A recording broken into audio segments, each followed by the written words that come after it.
Bonjour et bienvenue à tous dans cette nouvelle vidéo.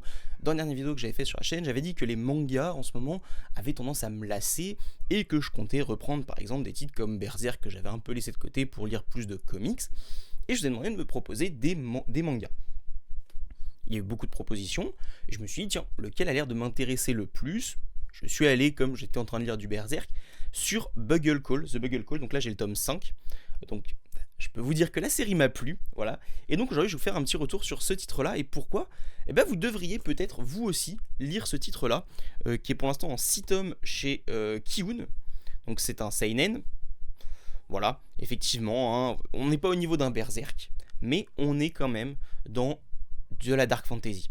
Si vous aimez tout ce qui est Elden Ring, Dark Souls, Berserk dans une moindre mesure, si vous aimez voilà, tout cet univers un petit peu de fantasy où il y a de la magie, mais que la magie est rarement au service de choses très belles et plus là pour faire la guerre, pour s'affronter, pour tuer, etc.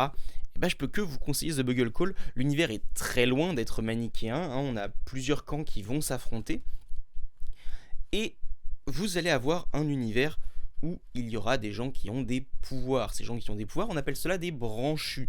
Et nous, on va suivre notre protagoniste qui est juste ici, et dont j'ai complètement oublié le nom. Oui, Lucas. Voilà. Je pense que c'est un nom assez facile à retenir. Lucas, qui va avoir du coup une petite branche sur la tête, et cette branche en fait leur permet de communiquer, d'obtenir des pouvoirs d'une tour. On apprend très vite que ces tours, elles ont quelque chose de particulier et qui nous permet de situer dans le temps cette période qu'on explore ici. Je ne vais pas vous dévoiler, mais c'est quelque chose d'assez bien trouvé. J'espère que ça sera exploité par la suite. Pour l'instant, c'est pas encore le cas.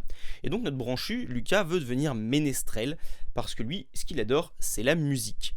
Et donc, il sert de clairon, celui qui donne les ordres grâce à son clairon aux mercenaires sur le champ de bataille. Sauf qu'un jour, lorsqu'une bataille tourne mal, il va développer son pouvoir.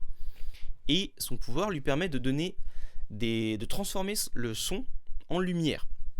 Et donc de donner des ordres très précis et très rapidement aux gens qui entendent son son. Mais ces ordres, il peut les donner surtout à son armée. Et ça lui permet de réagir de manière très stratégique à la manière qu'il va avoir de contrôler son armée sur le champ de bataille. C'est très bien trouvé, malgré tout. Pour l'instant, ce côté-là n'est pas encore trop utilisé, un petit peu. Mais on va plus se concentrer sur les relations entre les différents branchus, parce que Lucas va être recruté par le plus gros magistrat, donc le pape de sa région. Et on apprend qu'il y a un autre branchu de l'autre côté, dans l'empire voisin, qui cherche à détruire l'empire de Lucas. Et donc ils vont devoir s'affronter.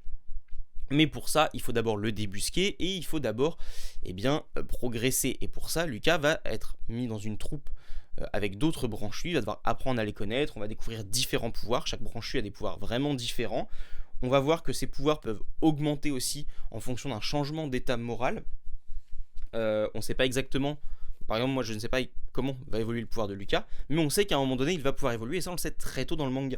Donc très tôt dans le manga on te présente plein de points d'évolution et ce qu'on va vraiment travailler c'est les relations entre les personnages. Malgré tout il y a un peu de stratégie, de l'infiltration, des combats, c'est très rythmé, très bien écrit. Au niveau de dessin, j'espère qu'on va bien le voir, voilà, c'est très dynamique, c'est vraiment, ça se lit très très bien.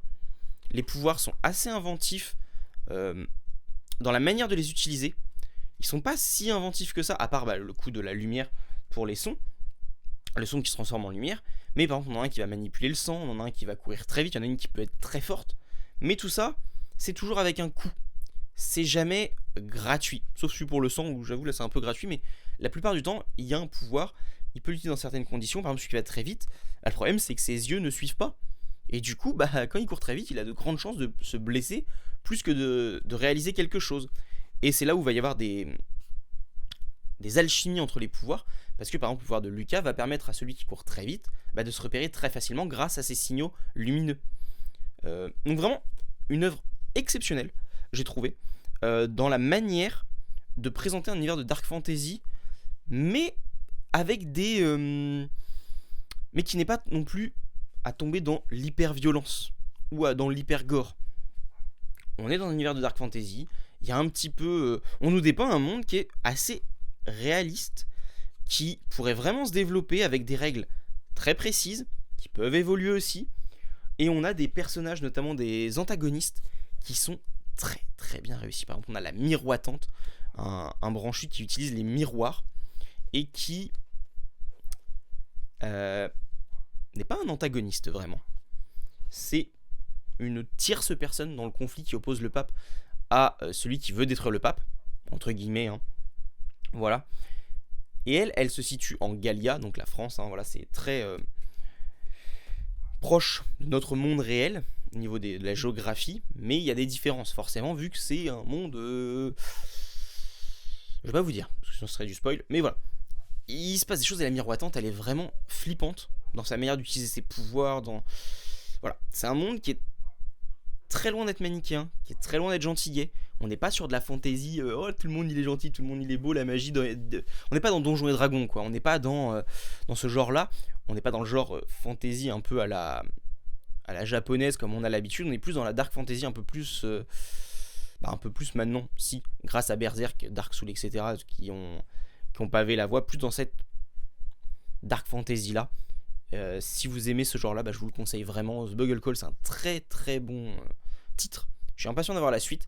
J'ai lu le tome jusqu'au tome 6 là pour l'instant, qui est sorti il n'y a pas longtemps. Donc voilà, moi je vous le conseille. J'espère que ça vous plaira. Et donnez-moi d'autres titres. Voilà.